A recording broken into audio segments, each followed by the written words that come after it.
Hi, everybody. Welcome to the City and Regional Planning Futures Colloquium.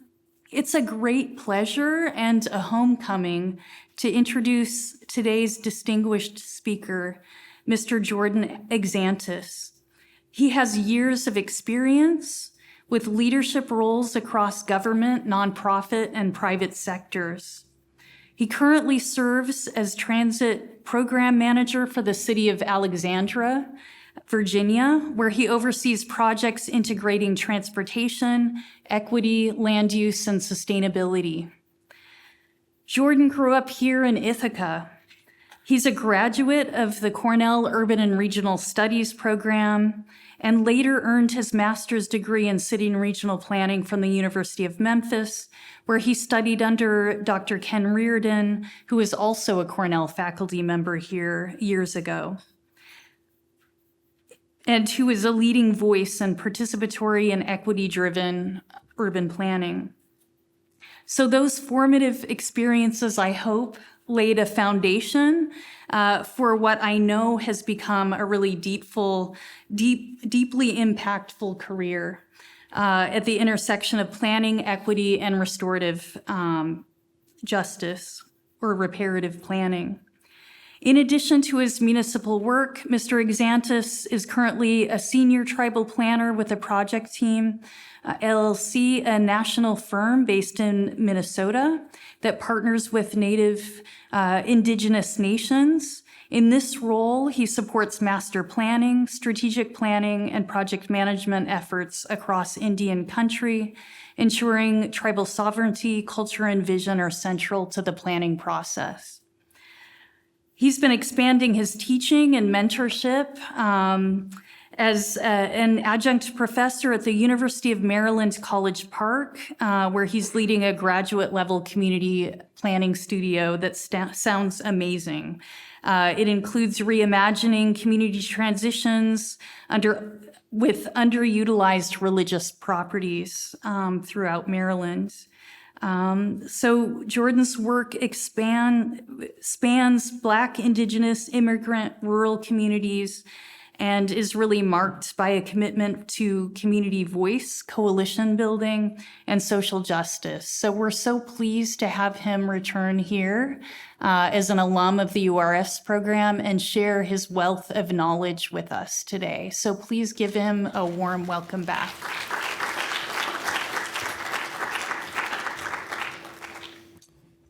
Thank you so much. I just want to start today by expressing gratitude to everyone that showed up here today. I know this is not required for you, but I think it's going to be an interesting talk. Also to anyone that's joining online, really grateful for everyone that's supported me through my journey. Without friends and family, I wouldn't be here, literally and figuratively. So very appreciative. I just want to start out, if you read my abstract, this was not what my lecture was going to be called. I wanted to begin this talk by introducing the notion of flexibility. So I'm calling this lecture Free Game, which is essentially sharing of valuable knowledge, advice, or wisdom. This is a term that you'll hear often in the Black community when people who have experience are trying to guide younger people towards making better decisions. And this is something that I wanted to do because in the communities that I've worked in, a lot of times you show up and things are not as expected. I come with a PowerPoint in tow, there's nowhere to plug it in, and I have to make do on the fly. So this notion of flexibility is really central to practicing in certain types of communities. So it's kind of how I wanted to start things today. And obviously, not everybody in the room here is an urban planner, so I know many of you are studying planning and understand what this is, but I wanted to start by defining urban planning in my terms, very simple terms. Essentially, planning is the process by which communities build consensus around a shared vision for the future. But what's often not discussed, and what I'm really wanting to speak with you more about today, is the fact that planning has to be wielded very carefully, because if it is not, there can be consequences, far-reaching consequences for communities that are not fully considered during the process. So a lot of what I'm going to speak to is really about how you avoid making those mistakes based on things that I've seen in the field.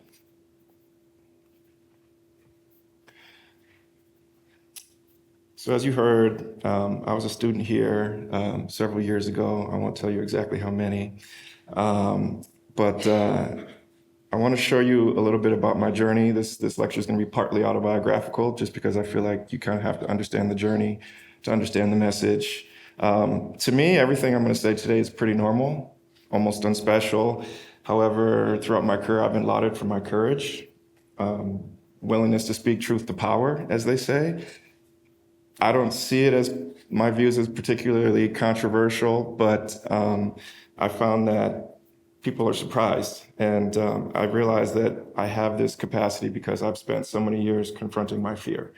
And that's also going to be a central theme of what I talk to you about today.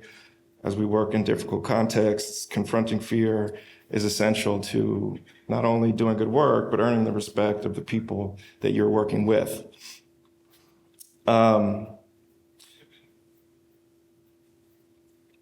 Just to bring a little personal bit about who I am, it's taken me several years to pursue my goal of teaching. I found that early in my career, I struggled with imposter syndrome. I live in America. I'm a Black man. I can't help but internalize the narratives around the value of my life. But as a lifelong activist, I've had to struggle with ideas, what to share, what not to share, how people might feel. And I've just continued to face that, to show up, to say things, to be uncomfortable. And over time, it gradually gets easier and easier and easier. And so this is really guides my work. I'm someone that grew up on what I call the fault lines of society. My parents who are here today, my dad is a Black immigrant from Haiti. My mom is a white Midwestern woman. And that reality has created a sense of cultural isolation for me. I never really had a comfort zone. I never really had a place where I felt I fully belonged or was fully accepted. And so whenever I was faced with a difficult decision in life, instead of leaning into a non-existent comfort, I simply said, why not? I'm going to be an outsider wherever I go. So, and over time, I realized that this is really a superpower, because while many people do what's easy, I do the opposite. And through that process, I've learned a lot of things, and I've observed a lot of things from my peers and colleagues that they struggled when working in certain planning contexts, which for me was really quite intuitive. So that journey, as you can see here, started at Cornell. I spent time in New York City, went to Red Lake Nation in Minnesota, did my grad work and worked for a while in Memphis, Tennessee, and surrounding areas. And ultimately, my career path led me to the DMV area, where I currently reside. Before I get into all of that, I want to talk about why I'm here at Cornell specifically. When I spoke with Professor Warner about doing this lecture, she said to me, well, why do you want to lecture kids at Cornell? Wouldn't you rather talk to people who are more aligned with your experiences and your message? And I thought about this, and frankly speaking, people from working class backgrounds don't really need to hear what I have to say. I think it's intuitive for a lot of them already. When I was in planning school, it was frankly very easy for me, because I spent an entire childhood learning about the way the world works, the underbelly of America, as I call it. And it was not much unlearning for me to do relative to my counterparts. But one thing I did leave campus with was a great confusion. When you have a university like this, they have a core curriculum and then your things that you need to do. And I always wondered, why is it that we're required to learn math and science and writing, but there's no course requirement for ethics or altruism or anything that recognizes the fact that we're all connected. We live in this world. We should do something to make it a better place. And after I graduated, I watched many of my peers participate in the land grab with the subprime mortgage crisis. When people were losing their homes, my peers were cashing in and making money. And I wondered, how could we stop this, you know? And the last thing I'll say about my time here, I used to work in the mailroom at Cascadilla Hall in the dormitory when I was a sophomore. And my supervisor was a PhD in Africana Studies. And we would argue for hours. She was like, man, planning is bullshit. She's like, you guys have messed up Black communities, da da da. She would go on and on and on about how bad planning was. And I would argue back, all the things I was learning in class, no, it's good, like this, that, we have good value, da da, and we would go at it. And ultimately, what I've come to realize about those conversations is that we were both right. In theory and on paper, planning is an admirable pursuit.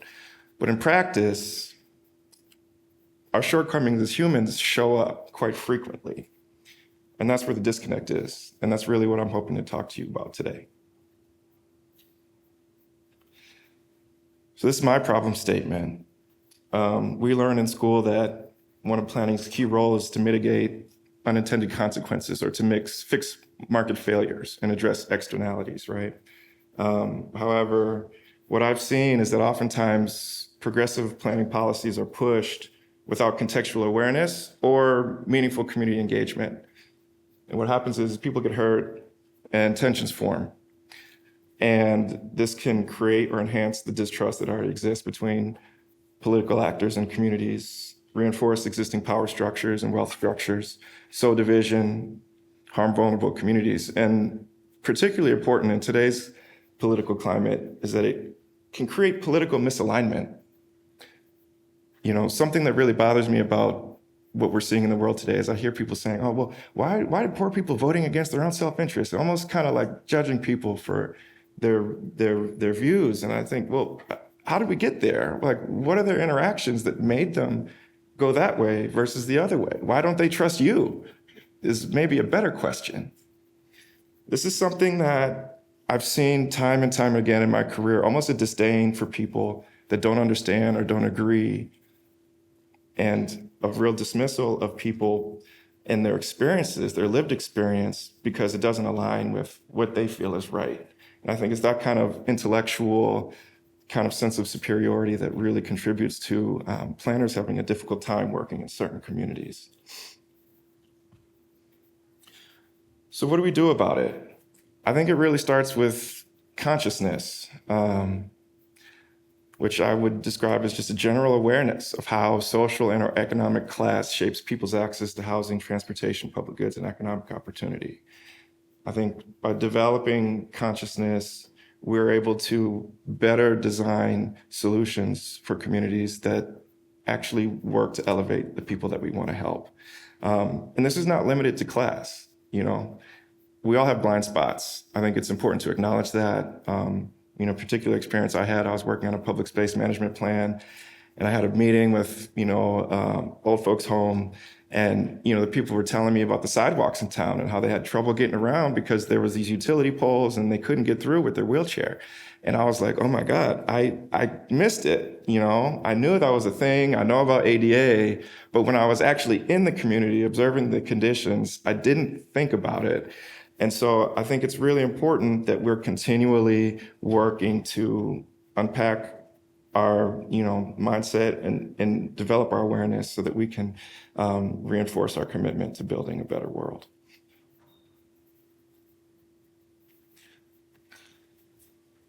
So I'm going to share a video because I know that someone just talks at you and there's a lot of text on a PowerPoint, which is not good. People can lose interest. And so I'm trying to introduce some content to make this a little more engaging. So I found a video that I'd like to share. And I'm showing it because advertising works. You have to be very deliberate about addressing your own prejudices because you can take them on without realizing it. I've seen this continually throughout my life where I have a thought and I'm like, why? Wait, no, stop. You need to roll that back, unpack it, and change that. And we live in a world that we're constantly being bombarded with messages that are counter to what we're trying to do. So I'm going to share this, and then maybe you guys will have some questions at the end.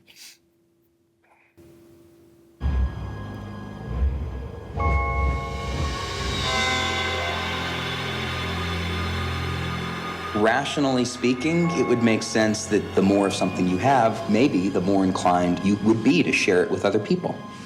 But that's not what our research and what a lot of other research seems to find. We brought strangers into the lab in pairs of two. With the flip of a coin determined who was going to be a rich player and who was going to be the poor player. The rich player got 2 times as much money to play the game. They got to roll both dice instead of one, so they got to move around the board a lot quicker, and that mattered because when they moved around the board and passed go, they would collect $200, whereas the poor person, well, they'd collect $100. And the inequality is almost immediately apparent to the players. How couldn't it be?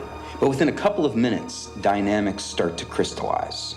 How many 500s did you have? Just one. Are you serious? Yeah. I have 3. And the rich player started to behave a little differently. Rich players become more dominant.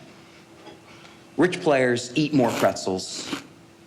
When moving their piece around the board, they become louder.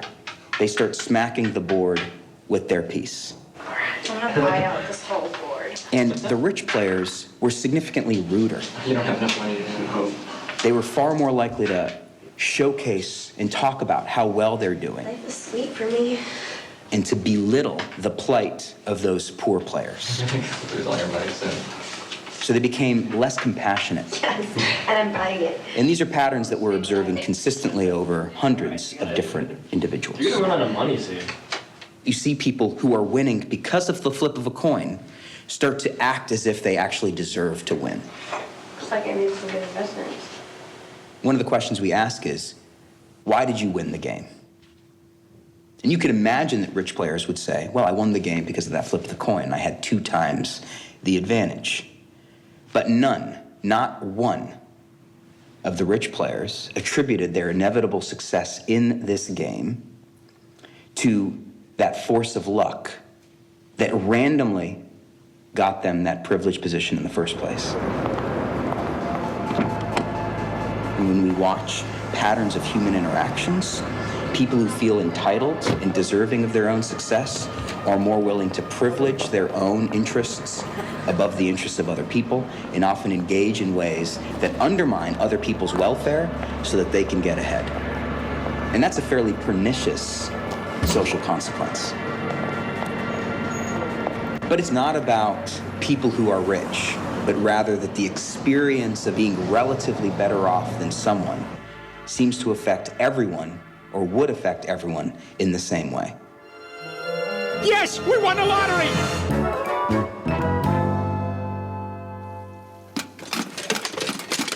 Peter, my God, what the hell are you wearing? It's a solid gold tuxedo, Lois. I had to fight 3 rappers down at the nonsense store for this. Look, Peter, this is not who we are. I'm worried the money is changing this family and not the way you hoped. Well, I was hoping it would make you shut up, so you're right. When we, in experiments, get actually poor people, or we make poor people feel rich, again, same pattern of results. Lois, don't you understand? We don't got any of our old problems anymore. We don't have to worry about paying bills. We don't have to worry about saving dough. All we gotta do is enjoy ourselves. Interested? Oh, my God. Peter, it's beautiful. Is it a blood diamond? Ah, the bloodiest. The 2 kids who found it were forced to murder each other. Oh, Peter, I love it. We translate perceptions and experiences of being better off than others materially to being better than others. The mind makes that translation, it seems. So why is this important? Going back to my Cornell, thing, the people in this room in the future will wield power. And if contextual awareness is not part of your education, you can potentially turn into someone that you don't want to be. There's nothing worse than hurting people you care about, especially when that is not your intention. And I would say take that from me as someone who's suffered in that way. And the truth is that when this process happens, you don't necessarily know it's happening. I've seen it time and time again, where people are upsetting stakeholders, upsetting the communities that they're talking to, and then walk away from those meetings saying, like, why are people so angry? Why is it, why am I getting this reaction?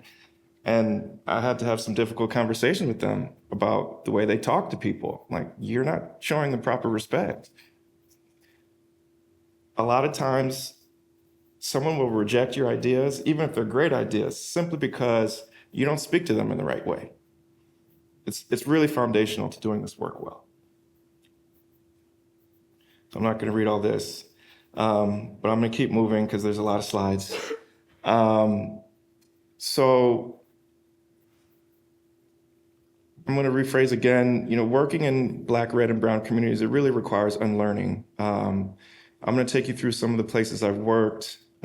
Many of the things I learned in school, I had to question when I got to these communities. Because I faced real resistance to my ideas. And understanding planning theory and not wanting to be a top-down practitioner, I had to learn how to show deference to these communities and look for new ways to develop my cultural competence in order to be a servant. So how do you develop this? It really starts with your education, and I'm probably going to embarrass my dad with this, but I grew up in a middle-class family, but I was raised with a different mentality than a lot of my American peers. Working class consciousness was baked into my upbringing. So while I didn't struggle as much as my peers, because of how I thought about class and race and certain dynamics, I felt very isolated from the students on campus. And so my friend group ultimately was people who shared that feeling of isolation. People from the west side of Chicago, from Harlem, from communities where they faced similar challenges, things rooted in struggle and trauma. A lot of my peers faced food insecurity. We would steal boxes of cereal from the dining hall. We would go to lectures just to try to find food. Some people were on food stamps, some people were selling drugs, some people were scamming. These things are happening on campus. You may not be aware of it, but it's there. If you look, this is how you can begin to start this process of learning, right? How do other people see certain issues? And I can tell you, a lot of these people had very different ideas about what they were learning in the classroom, what they were seeing on campus, than the conversations that we're having in the classroom. And that education is really valuable because those are the experiences that I really leaned into when it came to working in some of the environments that I did. So I'm gonna play another video just because it's funny about what a working class mentality might look like growing up. I know you're not gonna throw that away. Eat that. That's 30 cents worth of oatmeal. My father always knew what everything costs. That's $1.09 in the trash. That's $2 on fire. That's 49 cents of spilt milk dripping all over my table. Somebody gonna drink this milk. So how do you learn this? It really starts with going outside your comfort zone, which is gonna be a theme of what I talk about today. Get out into the community, volunteer, work in the soup kitchen. There's a lot of ways that you can develop this, but really it comes down to talking to people and, like I said before, confronting your fear. After I left college, I went to work in New York City at Gensler. It was the sexy job I thought I wanted. It turned out to be a great professional experience. It really taught me how to be a professional, how to do good work, but it was not work ultimately that I could be passionate about. It didn't serve the communities I cared about. But I learned something valuable in New York, and it wasn't necessarily from the work itself, but it was a conversation I had with the head janitor in my building. I noticed this guy, he was often in the office. Nobody really acknowledged him. Nobody really talked to him, but he was always there. And, I was in the lunchroom one day, and I always said what's up to him, and I'm like, hey man, I'm talking to him, and I'm like, hey, where do you live? And he's like, I live in Monticello. And I'm like, what? Like, how does that work?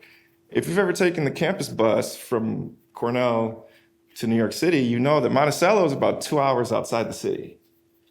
And I'm like, wait, so you live in Monticello? Like, he's like, I wake up at 4 a.m., I get the bus at 6, I'm at work at 8, I work all day, I go, and like, he's back home at like 9, 10 p.m. And he does that. Why? Because that's where he can afford a house to have the kind of lifestyle that he wants, where his family can live in a single family home, his kids can go to a decent school, so on and so forth. He had to live that far away from Manhattan with the wages that he was earning.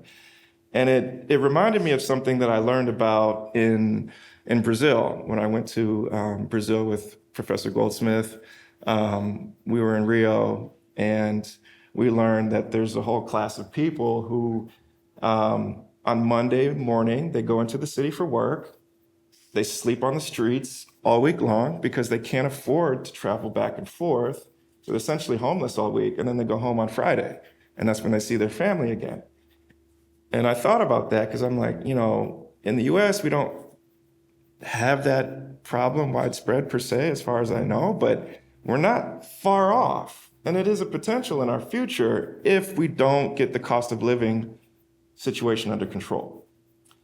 And, the other thing I wanted to share about New York, because I live there, it's a city that I love. I think it's a place that a lot of people look at as the shining example of what a city is and what it can be.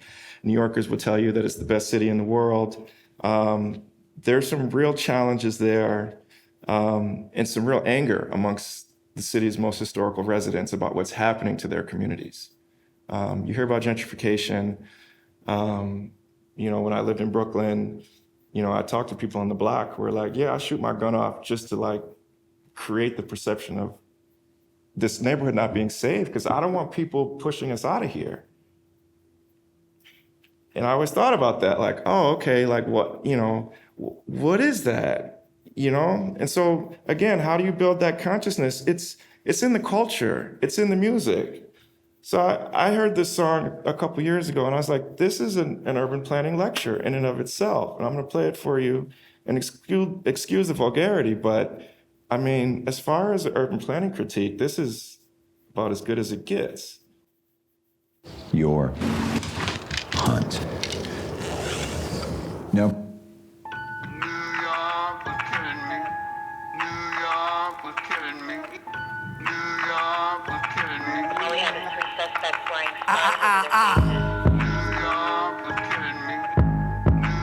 Brooklyn. Might clothesline a yuppie off a city bike. Bam! Yo, just got back from tour, still spending euros. 10 bands in the hood for my cousin's murals. City workers give up 20 years of their life and still can't afford to pay a mortgage in the 5 boroughs. Verrazano damn near $20. Fuck is that? Fuck your overtime and them shitty hours. Take that back. We buying into what should be ours. I say CI, that's not Central Islip or City Island. They trying to turn the projects into condos. Fuck gentrification, fuck it, what do I know? It's like taking the gorilla out the Congo. I've been here 30 years, now where the fuck do I go? $15 Newport's End. On the bottom, they got the fake New York stamp. I might stomp an out-of-towner out just for spite and have him calling home to his mama like.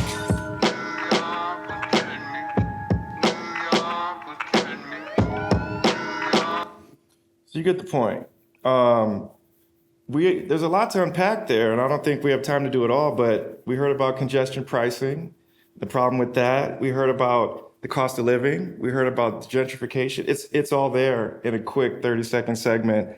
And when you talk to people that live in these neighborhoods, this is exactly the sentiment that you get. People are frustrated. And I think the most interesting part about that, how it's relevant to you all potentially, is that they said, I might clothesline a yuppie off a city bike. There's a lot of adversarial views towards the bike ped world of things, the things that like people like me do in my day-to-day job. And it's not because they don't like bikes per se. It's the perception that this infrastructure is being created for people that aren't like me, so they feel violent towards it. And if you don't understand that, you're going to walk into a meeting touting your trail project like, oh, this is going to be so great. And they're going to be like, we don't want it. Get it out of here. It's a real thing. I've seen it.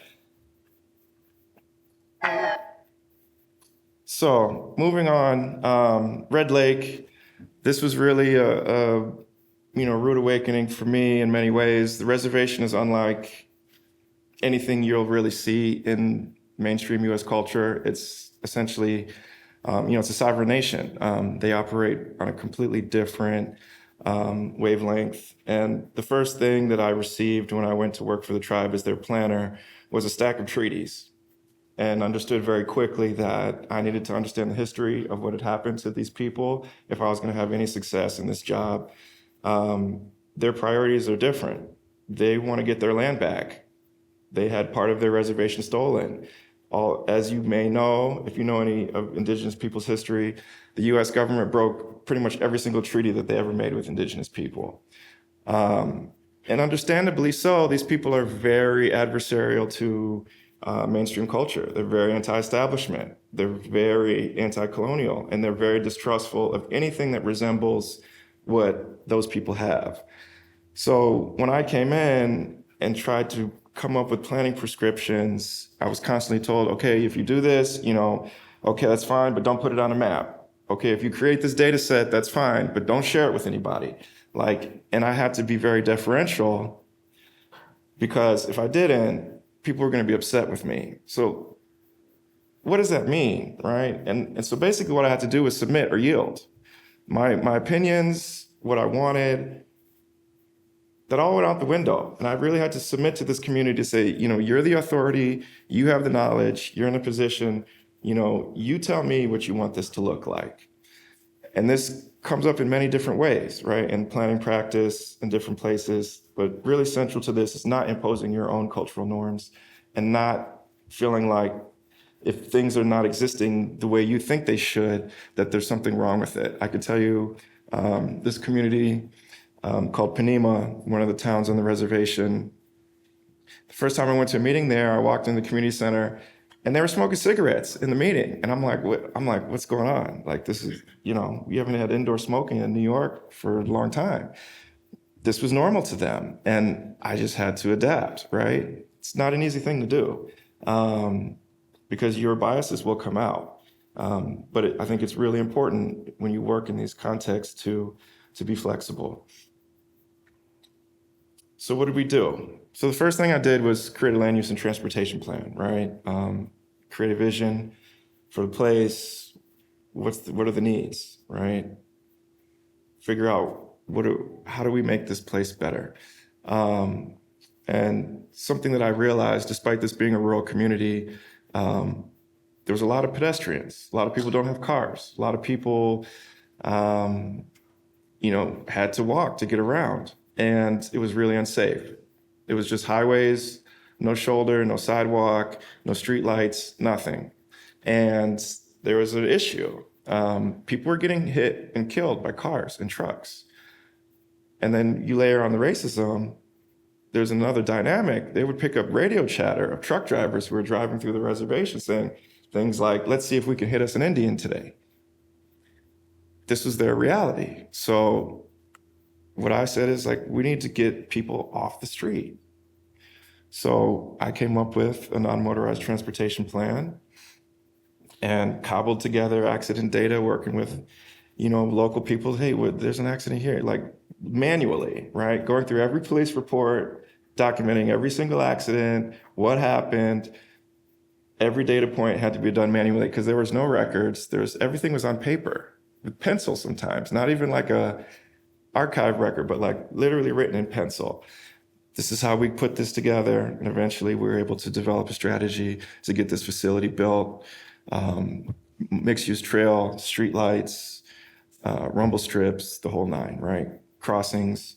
And it was well received, but it was well received because we created a justification and we went through a real community driven process to get their buy-in in order to do this. Another project I worked on was an energy efficient and conservation plan. I was coming from working in an architecture firm. LEED was the new thing. I was working in these buildings that were really old and decrepit, mold, just bad air quality, just horrible spaces, And so we wrote a grant, got some money to audit all the buildings. That was a huge challenge because the consultants were not helpful. The utility company did not want to give us any information. So we really had to cobble that project together and be really creative in coming up with this. But ultimately, it led to a lot of spin-off work.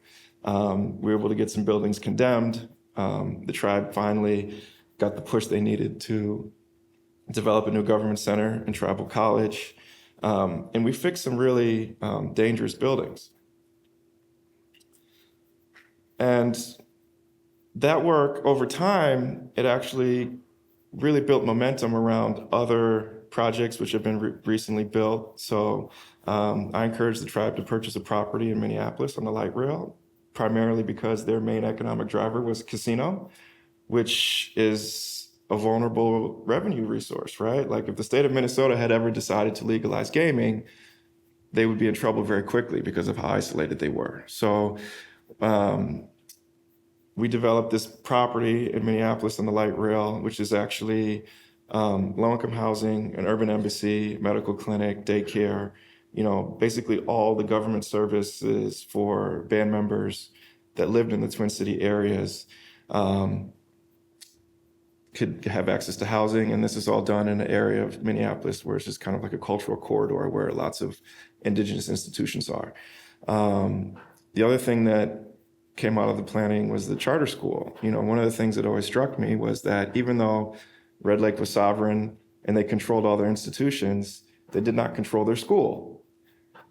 And if you know anything about indigenous education and forced assimilation, the lack of connection to the culture, the forced assimilation really contributed to the proliferation of suicide and all these issues that we saw in the youth community, like teenage suicide on the reservations through the roof. So this charter school that was built is really focusing on like indigenous traditions, language, so on and so forth, to kind of help heal the community. And they also recently built a dispensary, but it's not really unique but it is the first in the state. So I'm gonna keep moving because there's a lot to get through.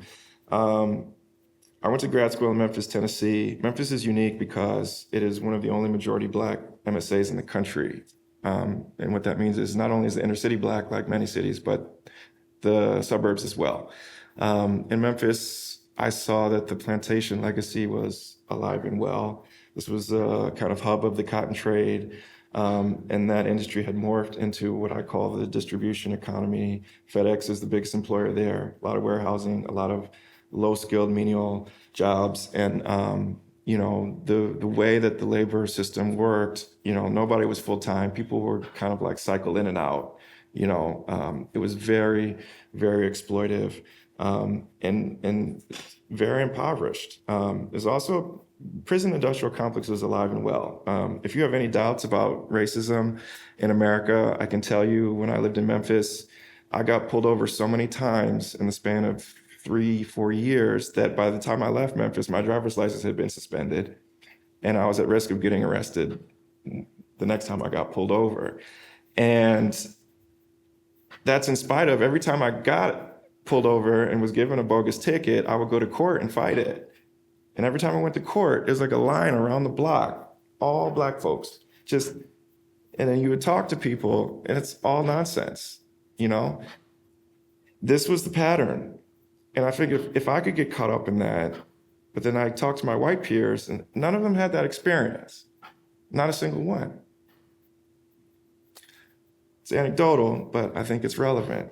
The other thing that was really striking in Memphis is the legacy of King's assassination. And the thing that I learned about the South, which is really interesting, growing up here in the Northeast, people are politically correct. In the South, things are a little different. But what I really appreciate about it is that people were comfortable with me until they realized I had privilege.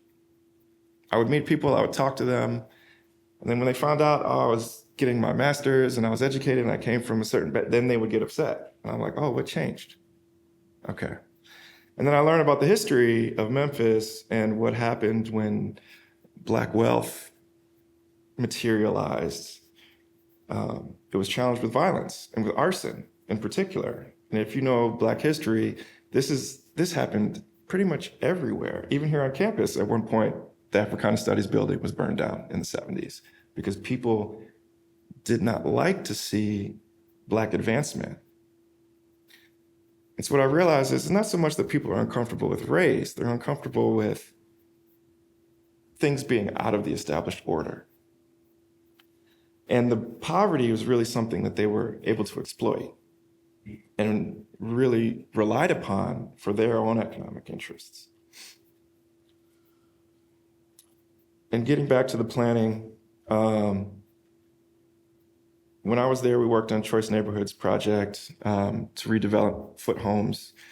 And at that time, Choice Neighborhoods was the new, iteration, Hope 6. The HUD has gone through many iterations of ideas of how to deal with public housing. I'm not going to get into that whole history, but I think what was particularly important for me to understand is that every time we look at these issues, there's a balloon effect. Section 8 was seen as the prescription at the time to deal with people in public housing. We give them this voucher, they can take it, they can get a place, they can go here, and things will work out. And talking to people, what I realized is that Section 8 comes with real challenges. A lot of folks have a hard time finding a unit. There was overlap in the gangs, so people were moving into neighborhoods where they were no longer part of that neighborhood and literally fighting for their life. They dealt with discrimination from their neighbors, and they lost their community, more importantly. People who don't have resources really rely on their social connections for survival. And when you destroy their community, they end up in a much worse situation. I'm just gonna leave this here and keep moving.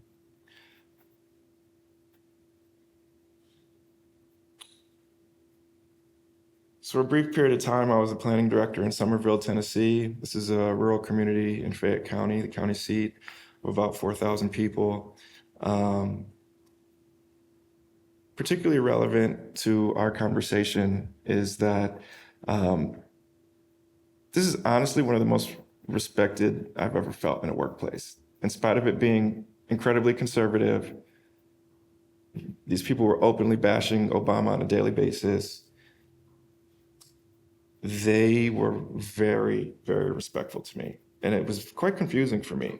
Why do these people treat me so much better than everywhere else I've been? It goes back to those working class values. They were very appreciative of everything that I was doing for them. That being said, if you look at that little area on the south end of town, that's the black area. It's unincorporated. So while they were very nice to me, the black community had no streetlights, no garbage collection, no municipal services. They were completely cut off from the town, even though they were very much part of the town. And I would see folks coming into City Hall to talk about stuff.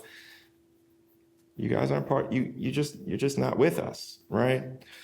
So this was a really interesting dynamic, which I don't think we have time to get into all of that. But the one thing I will say is that because I had access to the city budget, I saw they have a drug fund, and it was a specific amount of money they raised each year just from doing buy and busts in that neighborhood. Exploitive, but very, very nice people. Very nice.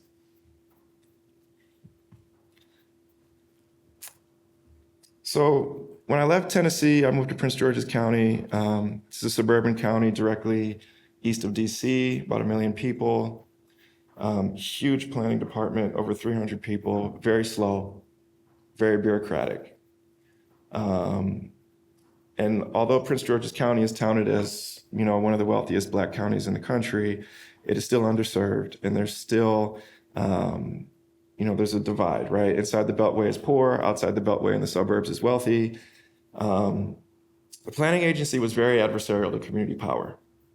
There was a lot of internalized racism, and a sense that planning is not for implementation, which was strange for me because everywhere I'd been before, as you saw, I was one of only a couple people working to do real change. And I came to a huge planning department and they didn't even have a grant writer on staff. I'm like, what's going on? You guys aren't doing anything? No. Planning's not for implementation, is what they told me. So I said, okay, well, there's ways around that, right? So me and my supervisor, we're organizers, right? We're going to get the community. You can see this is a meeting I had on a project that I worked on.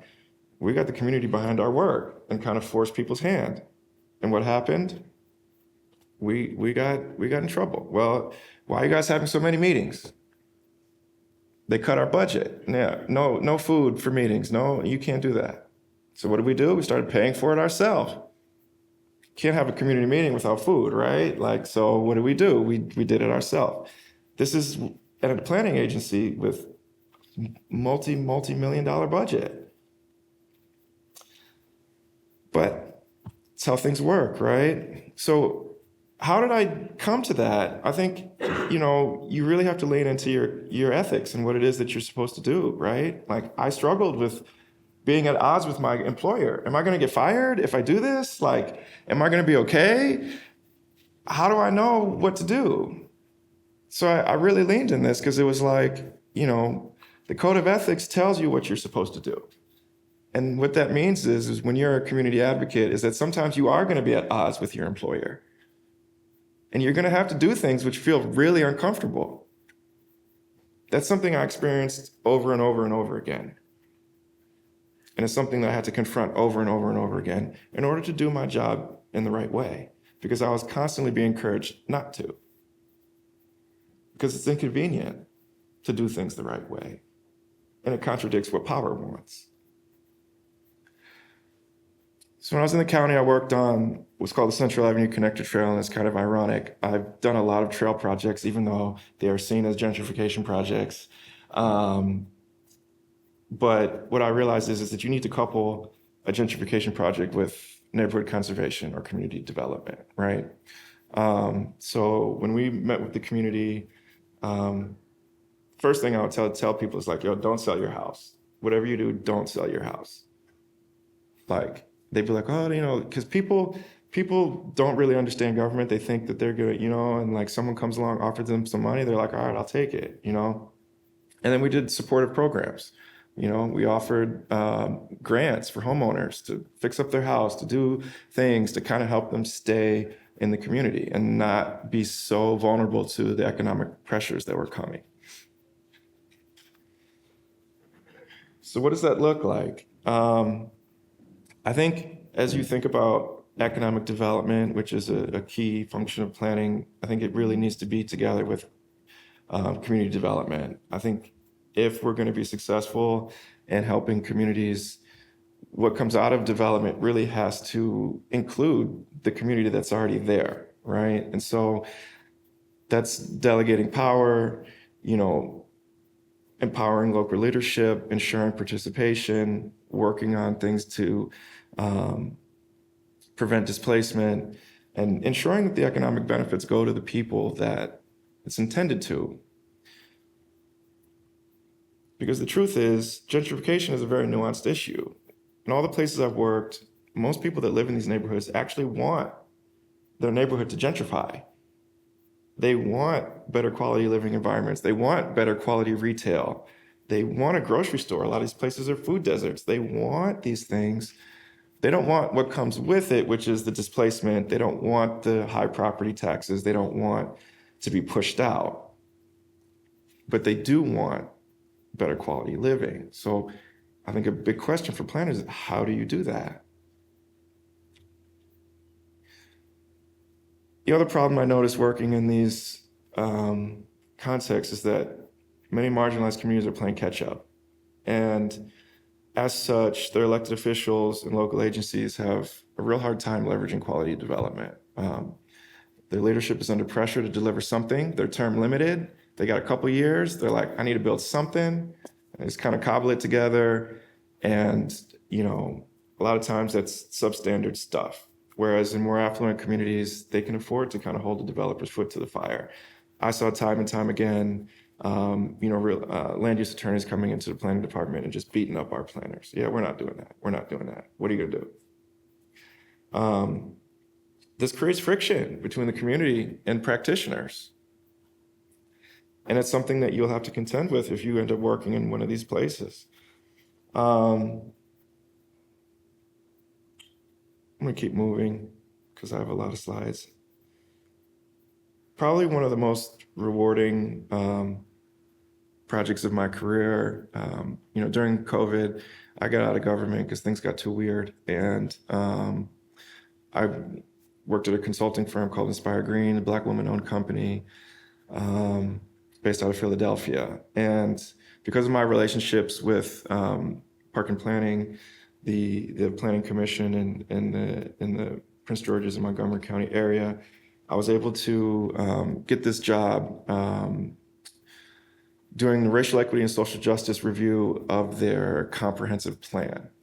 And I was called in essentially because they did a comp plan during COVID, and working class communities got really pissed because the recommendations did not reflect what they felt they wanted for their future. And what we uncovered actually was that the planning department was saying that they talked to community groups, but it was really like they sent an email, and that was a touch point. They didn't really talk to people about what they were planning on doing, and people were really upset about the recommendations. I learned a lot in this process because what I found out is that, particularly in this area of the country, not only do you have historic Black communities, but you also have very high immigrant populations, primarily from El Salvador, but other places, very dense Latino communities. There's a very different land use pattern for working class versus white collar individuals. And this creates a very real tension when we were talking about planning. They wanted to do these 15-minute communities, and it was all, and then we would go and talk to the Latino communities, and they're like, I mow grass for a living. I work construction. I can't take my ladder on the train. Like, what are you talking about? Like, I can't, what is TOD? Like, I don't want this. No, I need my parking spot for my work van. We got 2 or 3 families living in the house. We've got 4 cars. Like, what are you talking about? Parking restriction, congestion pricing? Like, no, they were pissed. And I had to stop and think, okay, I get it. So as we think about these prescriptions, you have to start thinking like, okay, who does this affect and how? One of the things that's really interesting about this, you can see this red area. These were our target populations, where we did focus groups with people. And this also roughly reflects where the growth corridors were supposed to go. If you know Montgomery County, it's one of the wealthiest counties in the country. The western part of the county is extremely affluent. There's no growth corridor plan for the wealthy area. It's the only part of the county where no density was proposed at all. So when I looked at this plan, I immediately was like, well, you guys need to put a growth corridor in the wealthy area. And they're like, oh, well, I'm like, no, that's unacceptable. You cannot say, well, we want to heal the legacy of segregation and invest in, the poor communities and but you're not giving people access to where the jobs already exist, where the good schools already exist. There's no affordable housing whatsoever in these areas. What are you going to do? And, kicking and screaming, they amended it. And ultimately, if you follow planning, there's, the single family housing, missing middle, all that debate, it's tied up in court right now. But, what ultimately I learned through this process is that when you apply a one size fits all solution, a lot of people got really angry at me when I started telling them, like, you can't just do all TOD. Like, there's people who have different types of jobs. I'm like, you need to put housing where the jobs already are. I don't know why that's controversial, but it was. And I said to them, back in the day when folks were slaves, they lived right there on the property. Why we got to live so far away now? In DC, you have people commuting hours to get to work. You talk about sustainability and wanting good air quality and wanting to relieve traffic congestion and wanting to have these mixed use neighborhoods. But if there's no affordable housing in your nice area, your entire workforce is coming from an hour away. It doesn't matter if you drive an electric car, because the person that mows your grass is coming from an hour and a half away. The person who works in your coffee shop is coming from an hour away. That's why your beltway is full of cars. And they're like, well, I'm like, plan so that each community has adequate housing for the jobs that exist in that community. It's not, I mean, it's somewhat complicated math, but it's not that complicated, right? You could figure it out. There's a lot of smart people in the world who could figure it out. Anyways, after I did that project, I was asked to be an author in the Equity and Zoning Policy Guide that APA put together in 2022. It's interesting, again, a lot of smart people worked on this project. When I received the kind of preliminary draft, I looked at it, and a few things jumped out at me, and it's particularly relevant to the world we live in today. Instead of using the word resident, they used the word citizen. And I said, you've just erased the most vulnerable amongst us, right out the bat. I was like, you need to fix that. These ideas about occupancy and parking standards, kind of going back to what I said about the Latino community and understanding how immigrant communities survive when they get here. I was like, there needs to be some accommodations for communities based on their need, based on their employment. Like, how do you restrict people when they have no other choice? But perhaps the most important and potentially controversial thing is putting in language to support cultural agglomeration or protecting communities that wish to remain intact. Almost this entire document, before I got my hands on it, was written in such a way where it was like, segregation is bad, we need to fix it, and so on and so forth, right? But absolutely nothing about communities that want to remain intact and protecting those communities. As far as I've seen in my career, majority of people that live in these communities which already exist, they don't want to be pushed out. They don't want to be displaced. They don't want to move. They don't want to go anywhere else. They want to be where they are. So who made the decision that we need to break all that up? It's controversial, but when you look at the history of America, when you look at what's going on, you can kind of begin to understand. Every city, big city in America has a Chinatown. Why? Because folks come in, they co-locate because it helps them survive, right? It's their social network. It's how they find work. It's how they find food that suits their palate. It's essential to their capacity to actually safely integrate into American society. Without that kind of landing spot, it becomes much more difficult. And so that brings me to the question about assimilation, and really what I learned about living on the reservation is it's safe. Are we giving people a safe space to land? If we're asking them to integrate, are we actually doing so in a meaningful way, or is it going to happen in a violent way? In the Black community, we talk about what happened when schools were integrated. So they brought the students over, but they didn't bring the teachers. Create a lot of problems. So I want you all to think about this as you move forward in your career about the nuance of this issue. It's not so simple. It's not segregation bad, integration good. No, this is a very, very nuanced topic. And I'm not going to go too deep into it, but I think it's something that you all should really think about. And ultimately also, as along with this, is the economic integration. I think I would argue that economic integration is more important than racial integration.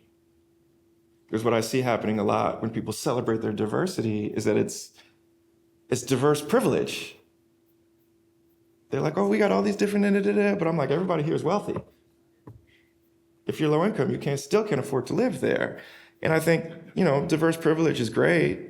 That's what this room is, right? Like, it looks nice, but it's not true diversity. Because if there's no poor people in the room, it's a problem. So where does that bring us? I'm going to go through this quickly because I have some lessons to share. But all the things that you've heard from me today, my approach to planning, I call unwriting history. I really feel that the original sins of this country have to be acknowledged and unwritten for us to be able to move forward together. And how do you do that? I think as you do your work, you look for ways to better understand the historical context of a community and the implications on your work. and you really seek to address those things. And it's context sensitive. It's going to be different every single place you go. And I think it's important to understand that. So it starts with restorative justice, right? Acknowledging historical injustices and emphasizing cultural competence and awareness in your work. And if you know what this image is, if you know the saying of like how the West was won, indigenous resistance was very strong until settlers slaughtered the buffalo population. And it was through that process that they were able to gain the competitive advantage over the indigenous community here. This is a very sick situation. So what's the approach? You equip communities with tools, funding strategies, and guidance. I think planning processes need to be demystified, right? It's complicated. People get discouraged. And so they need capacity building. And it really becomes a two-way process. And this is one of my favorite parts of the job is really having this two-way interaction, right? I can teach you about what I do, but you teach me about how you live and what you need. And we can identify solutions to move forward. I'll help you find the money to do it. And as I was kind of saying before about diversity, representation, inclusion, delegated power, they're critical.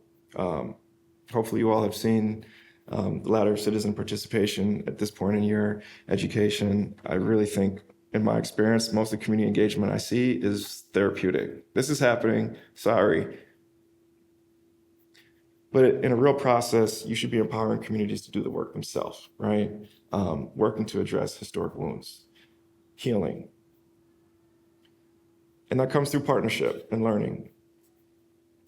And I've said a lot of these things already, but I think you get the point. And lastly, one of the things that I've seen also throughout my career, a lot of us that work in the planning world, the work is often grant funded. You can find money to build things. It's harder to find money to operate and sustain them and maintain them. And so I think it's really critical that as you think about processes, you're creating a sustainable process for people to continue the work once you're gone, right? And this happens by, again, building capacity, but also to getting the community to take ownership of the work that's occurring, right? So that once you step away, it doesn't just end.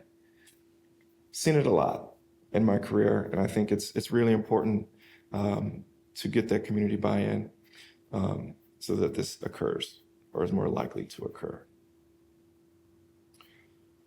So it's going to get kind of repetitive from here on out, but I'll go through these slides relatively quickly. I think one of the things that I've said and I'll continue to say is that the only antidote to the politics of fear is courage. The world's not going to be on your side if you lean into planning theory. It just won't. People are going to call you all kind of names, but if you trust it and ground your practice in the values which reinforce community, you'll be okay. So what does that look like in community engagement? I think it's important to understand your job is to help the community achieve their vision. And in planning practice, this manifests in a lot of different ways, but most importantly, you have to know how to receive anger with empathy. You have to be able to acknowledge without agreeing or understanding. You have to listen to people. And you have to observe who's in the room and who's not in the room and work to achieve participatory balance. And mobilizing participation requires real work. This is not easy. Getting butts in chairs is not easy work, especially in communities where they feel like you're already full of shit because you come from the government and you're here to help, right? In some cases, you need to compensate people for their time. You need to be transparent and honest. People can tell when you're dodgy, like people aren't stupid, right? If you come in, you say stuff that's like not fully true or kind of like tiptoeing around the point, they're gonna smell it on you. and they're going to see it. And so having tough conversations is something that you're going to need to become comfortable with. And ultimately, and able to do that, you have to be able to speak the language of the people. Planning is full of jargon, technical terms most people don't understand. One of my favorite stories, I was in Arkansas at a community meeting. We were doing a regional kind of Parks and Rec plan, and one of my buddies was giving a spiel, and he was going on and on about this and that. And at the end of his spiel, someone read, when you say green space, what is that? And I was just laughing because I was like, bro, they don't understand what you're talking about. You got to make it really, really clear exactly what it is that you're talking about, because most people don't have this lexicon, right? We take it for granted because we went to planning school, and you see it and you're around people that talk that language. One of the most important jobs for a planner is to be able to take those complex ideas and make them really simple so that anybody can understand it. After listening, that's probably number 2. And feed people. Always feed people.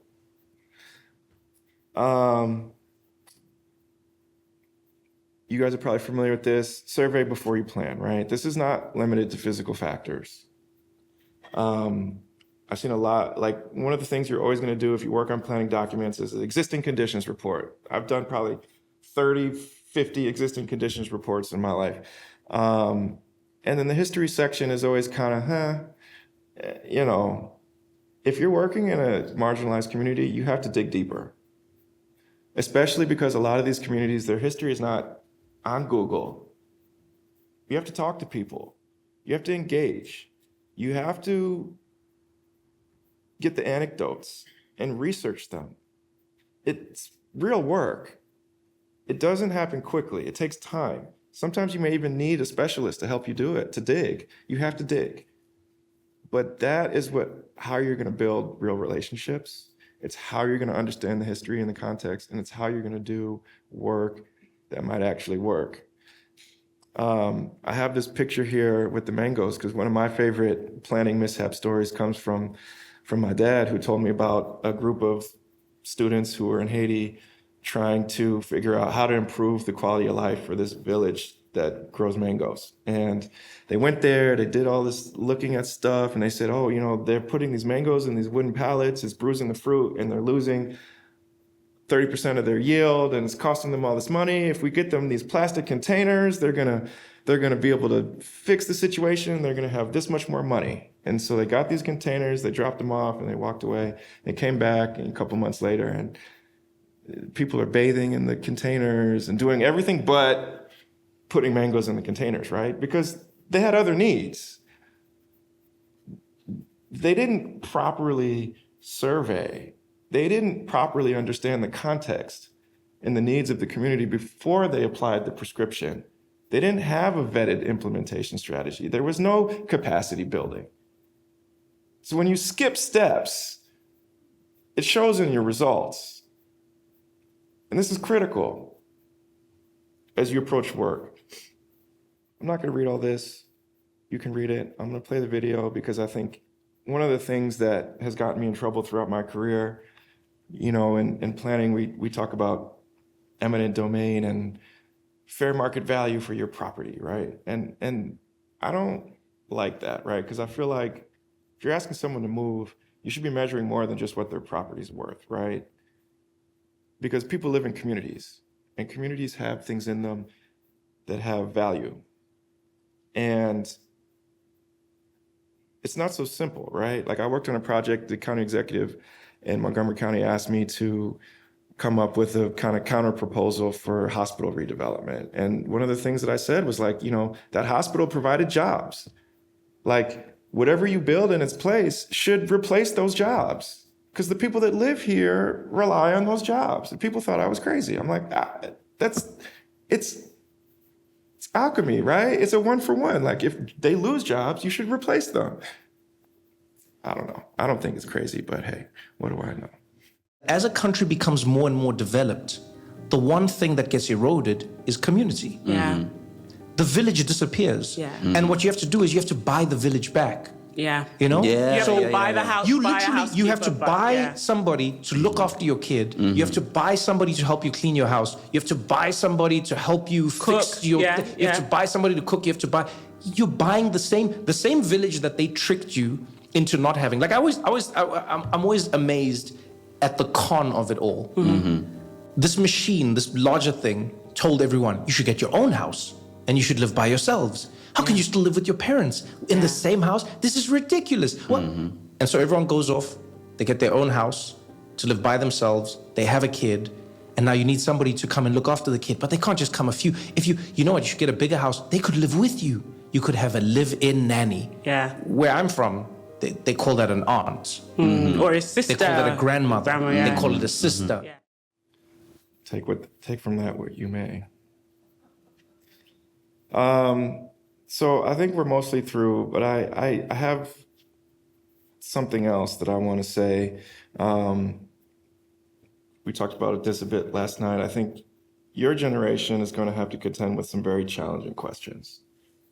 Before I put this lecture together, I look at the world and I'm like, is this even going to be relevant? Does it even matter, right? Because the things that are coming, the things that have happened just in the past 5-6 years alone, society's changed drastically. And so as we think about the future and things like the right to the city, housing choice, right to transportation, the widening education gap, the mechanization of the labor force, there's going to be some very complicated planning challenges that you all are going to have to contend with in the future, way beyond what I've had to do.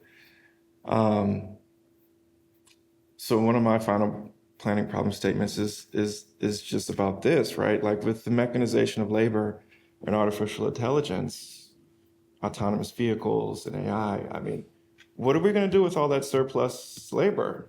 All those people that aren't going to be working in those jobs anymore, all the taxi drivers, all the warehouse workers, all the mail carriers.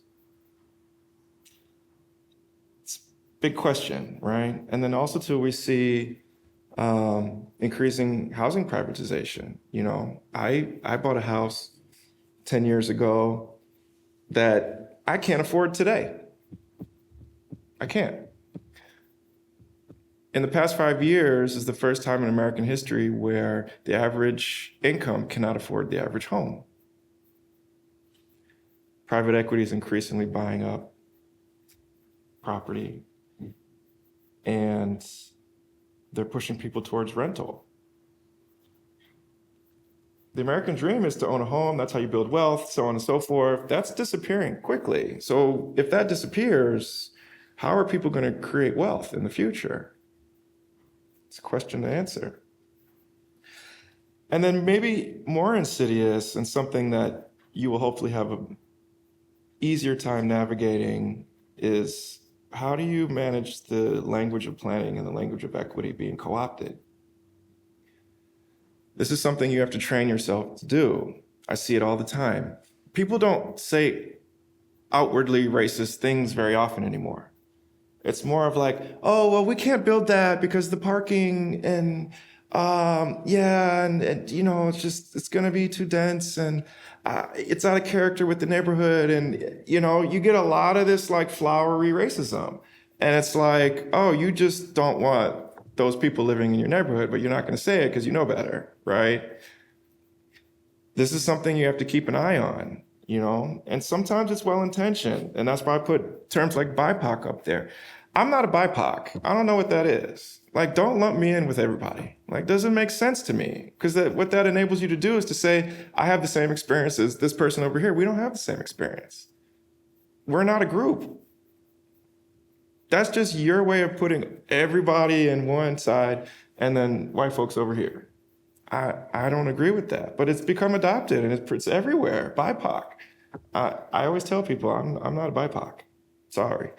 And that you see that with neighborhoods too, with these like funny little acronyms. Oh, this is Soho, Boho, Go. Like it's a tool of gentrification.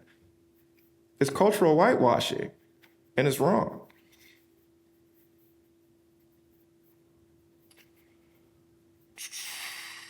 The other piece, and perhaps more challenging,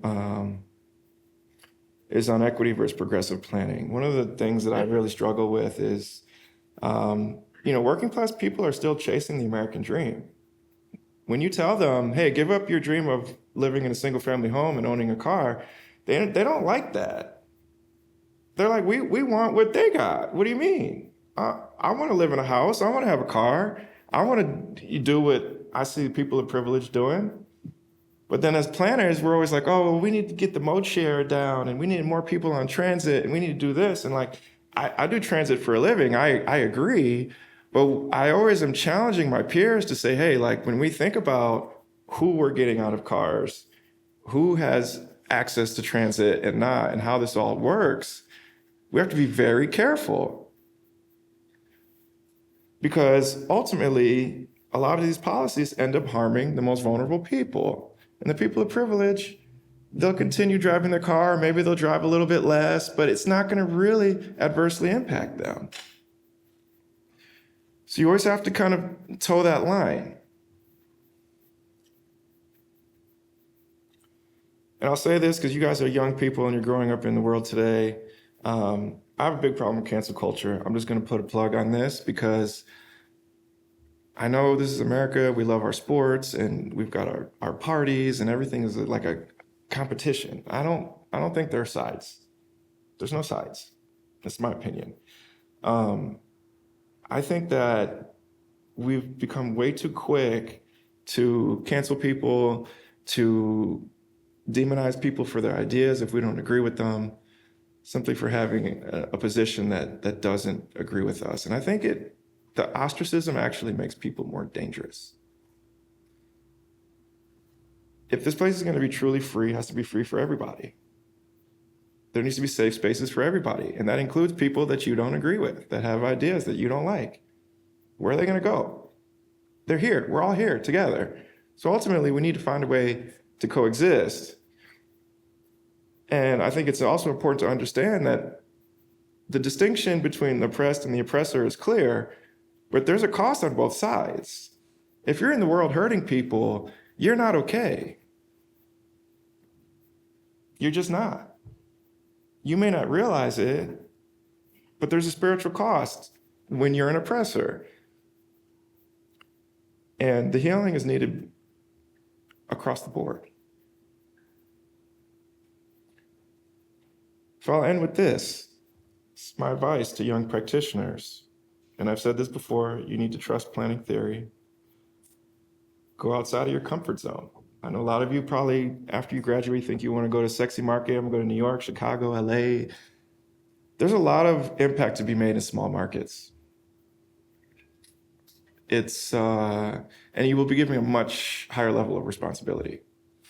When I went to Minnesota, I went from being an entry level, like, can you make my presentation, to like, you're in charge.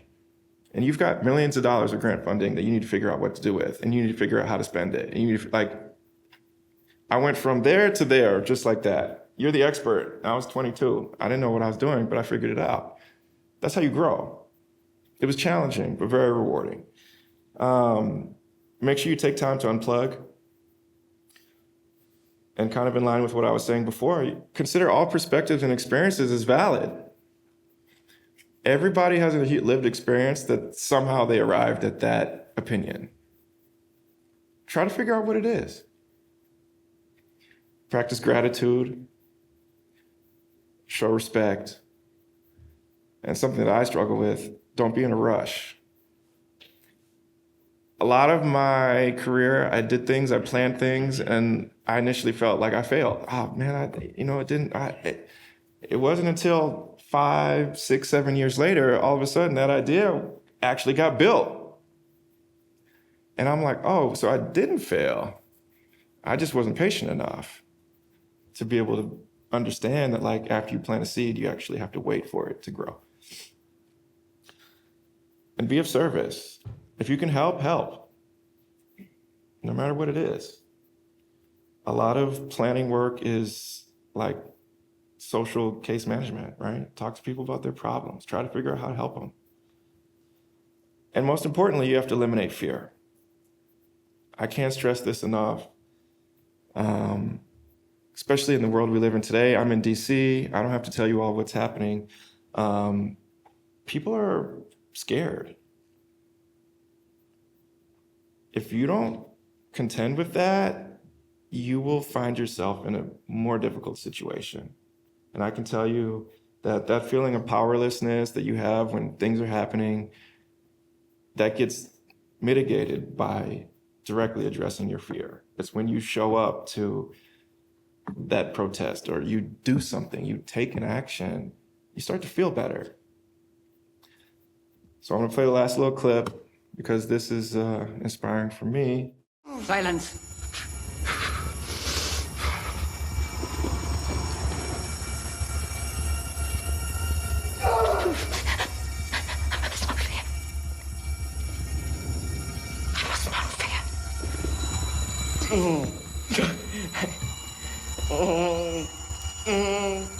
Fear's the mind killer.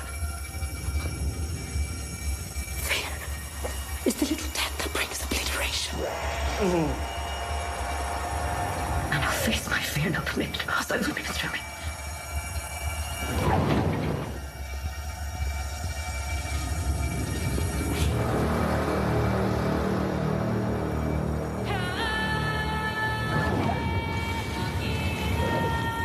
And when it has couples,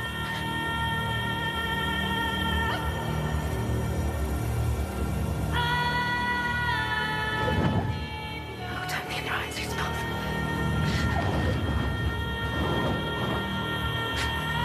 And where the fear is gone, there will be nothing.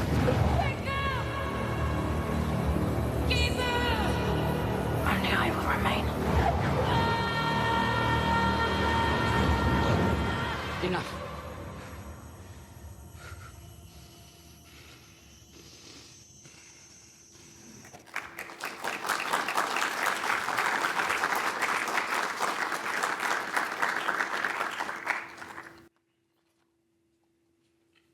Thank you. Okay. I think it's time now to open things up to questions. Does anyone have an initial question?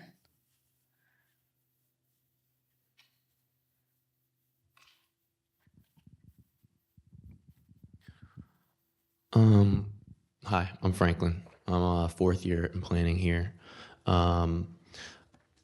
The idea of working in smaller communities and visibly being able to see like a much larger impact on a community that you can have as an individual, I've known for like a very long time, but I'm glad you brought it up in the presentation because I feel like it's not talked about enough, especially like in my classes. The idea that, right, most of my peers are just interested in, which is exactly, it's sexy, it's fun, you get to be in a big city, there's more things happening, but I don't feel like the field as a practice or professors or classes are really encouraging students to move or like grow with smaller communities. Go practice, go like learn how to do your job and test your theory in these smaller communities that need your help, and you can see that impact. And then you build a resume coming into a big city far better than coming right out of college and then, you know, trying to work your way up the ladder. Like helping these communities can, you know, do that way better. And if like a school like this actually pushed that narrative and encouraged their students to go, actually, we really encourage you to go do a small communities first. You know, that's generation after generation of class. That's hundreds of students that become directors of planning all across the country, pushing out the theory. In what ways would you like say it could be more encouraged in academia to push the narrative of students growing with smaller communities first? Any like ideas or tactics or anything like that? Yeah, thank you for the question. I mean, to be honest with you, it's like what we just did, right? It's having that testimony. I think what's really unique about working in a small market, beyond the things that you mentioned, is that the considerations are very different, right? And I think from an academic standpoint, what might help spur some of the interest is that if people also understand that a lot of planning is around growth, whereas in a rural area, they're dealing with population decline. And so the considerations are very different, right? Like when you plan for a rural community, you need to help them figure out how to do economic development while losing population, how to generate some sort of reason for people to visit that town. You're kind of doing some like tourism marketing kind of stuff. You know, you're helping them to create connections with communities in the region and maybe kind of create some kind of regional, network, become part of a trail, or, you know what I mean? So it's like, I think those are the kind of things that maybe could come across in the classroom more as people understand like what are actually the issues affecting these communities. I know when I lived in the Delta, that was like the main thing that Delta communities were grappling with, right? It's like, we're losing people. All our young people are moving away. Like, what do you do with these communities where like most people are like over 40 or over 50? It's a completely different planning problem. And if you don't study that, you're going to have no ideas, right? So I think, yeah, people have to study it. People have to come up with ideas, and those need to be shared in the classroom so that people go to these communities and actually know what to do. Because I think without that, it's going to be much of the same. When I did my master's, it was on sustainable economic development, and I said something about growth. And one of the people who was in the committee that I presented to was like, but is growth sustainable? Was the question. And it kind of caught me for a second. I was like, okay, do we only grow? I think it's something that needs to be talked about more in the field.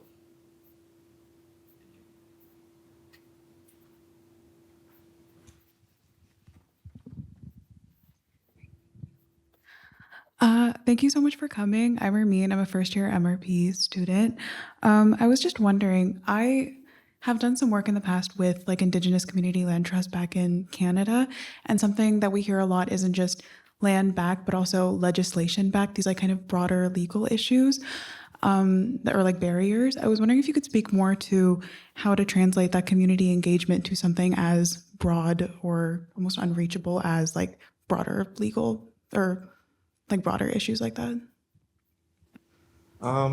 Yeah, so my experience is that, in the tribe that I worked with, they had a lawyer, tribal attorney, and Red Lake is unique because they didn't agree to allotment, right? So they actually control their entire land base is owned in trust, right? Most reservations don't have that, but even still, folks stole the northeast quadrant of the reservation so they could maintain access to the lake. And it's been tied up in courts for decades, right? They've been trying to fight that legal battle. Legal battles take years. It takes resources. It takes, a willingness of the community to commit resources to fighting that battle. And honestly, from an engagement standpoint, I think really what I saw is that the tribe taps into people's identity, right? Their need for sovereignty, the importance of sovereignty, why this is a fight worth fighting, what it represents, why we need to do this. It's not just about that few acres that we lost, but it's the principle, right? And Red Lake, utility company built the pipeline through the reservation illegally, and they fought. They won a settlement, several millions of dollars, and they were able to use that money to, do other things. And I think those types of wins can kind of help encourage people to keep fighting when things otherwise seem impossible, right? And I don't know if that answers your question, but I think ultimately, the legal battles, it starts with advocacy, right? The folks I work with, they're in DC every few months, talking to people, hey, we're here, we're visible, we're not invisible, you need to fix what's going on in our community. We want our land back. We want you to acknowledge this. I wish there was an easy answer, but there's not. I think it's really just about making sure that the community is behind what you're doing. and making sure people understand that it's going to be a fight and it's going to take time. You. I think we have time for maybe one more question, and then there will be a talkback session in room 105, but I see a question up here.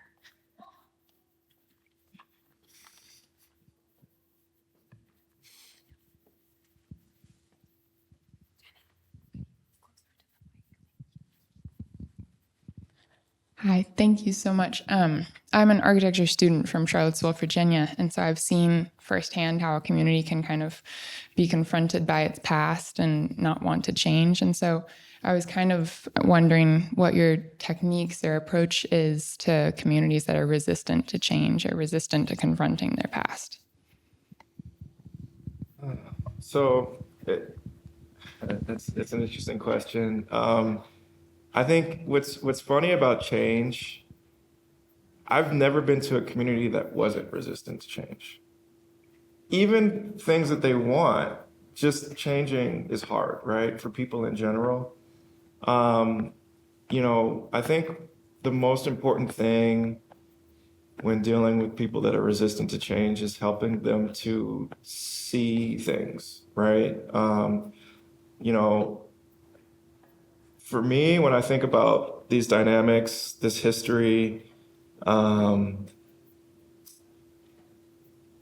it's important to help people understand that there's good things about our history and the system that was set up here, but it's not as efficient as it could be, right? If we were to make things more equitable, it's not a loss, right? There's abundance in our universe. Just because we provide opportunity to others, it doesn't mean that you lose something. And I think if you can demonstrate that to communities that are resistant to change and say, hey, this place did this, they confronted their past, they welcomed these people, they did, built this thing and show how it created a benefit to the community, I think people will be more receptive to it. I was at dinner with one of the professors last night, and we talked about the experience of living in the Deep South. And some of the things that I appreciate about it is that people are willing to have conversations, right? In a way that growing up here in the Northeast, people were not, about race, right? And it was kind of counterintuitive for me, because I was like, why is it every time I'm driving through Alabama, some crazy white dude comes up to me, he's like, hey brother, talk about race stuff. I'm like, it's so unexpected, because growing up in Ithaca, I talk to people about race and they get really uncomfortable, right? The truth is that people are socialized to believe certain things, but then if you interact with them on a personal level, I think even if there's cognitive dissonance that doesn't allow them to fully buy into a theory, if they have the exposure and the experience of interacting with people, it will soften them in some kind of way, right? I think about Alexandria. My daughter goes to Alexandria City High School, which is now formerly T.C. Williams. If you're familiar with Remember the Titans, that's that whole process of how they integrated the school. It doesn't work if you just drop the people in and don't make them interact, right? But you actually have to find something to get people to interact, to find their common ground. Because the truth of the matter is, I'll be honest with you, I went to school here. I feel a lot more in common with working class white folks than I did with a lot of these wealthy kids that I went to school with. But I had to interact with those people to have that experience. Be like, oh, you that? Oh, okay, yeah, me too. Oh, yeah, that. And then you start laughing and talk, and then it's just oh, you're a person just like me. But it takes kind of going past that first step, confronting that fear of I don't know how this is gonna go. This is awkward, this is weird, but let's have that conversation. You put some guardrails in place, make sure it's safe, and with some communities it's just not safe, right? And you can't always do that. But I think most people, at least my experience, they're open to it. And that's why I put that example of me working in Somerville, because that was a community where, on its facade, I shouldn't feel safe there, but I was. And because I was willing to go there, I realized oh, these people actually are really respectful. Like, they have great values. Like, you know, they would bring me stuff, and I was like, you know, this is completely different than what I thought it would be. Because I had a perception of what Southern, white, working class people were like that was not true. It was still racist, but my perception was not true. So people have to have those exposure to be able to come to those realizations. So I'm really, really sorry to say we're out of time, and I acknowledge we had more questions and comments from those who joined via Zoom. Expressions of thanks for your lecture, excellent questions about talking about the reality that many communities actively call for more gentrification and investment. How can activists, planners, and community members ensure that these calls do not get co-opted by developers and local officials? And then a question about whether virtual participants can join in on the post-lecture talk back. And I'm really sorry to say I'm not quite sure how to do that. But I want to thank Mr. Jordan Exantus for joining us yet again here at Cornell and for a really interesting and important talk. Thank you. Thank you.